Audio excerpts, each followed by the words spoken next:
விழுப்புரம் மாவட்டம் செஞ்சி சிறுகடம்பூர் காசி விஸ்வநாதர் கோவிலில் திருவாசக தெய்வீக மாநாடு நடைபெற்றது.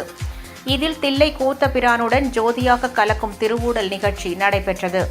இதில் சிவனடியார்கள் திரளான பக்தர்கள் கலந்து கொண்டு சுவாமி தரிசனம் செய்தனர். இந்த மாநாட்டில் திருவாசகம் எழுதிய செஞ்சி பகுதிகளைச் சேர்ந்த 56 சிவனடியார்களுக்கு சான்றிதழ்கள் வழங்கப்பட்டது. இதில் தேனி, மதுரை, திருவண்ணாமலை, கள்ளக்குறிச்சி, தருமபுரி, வேலூர், கடலூர் உள்ளிட்ட மாவட்டங்களில் இருந்து நூற்றுக்கணக்கான சிவனடியார்கள் கலந்து கொண்டனர்.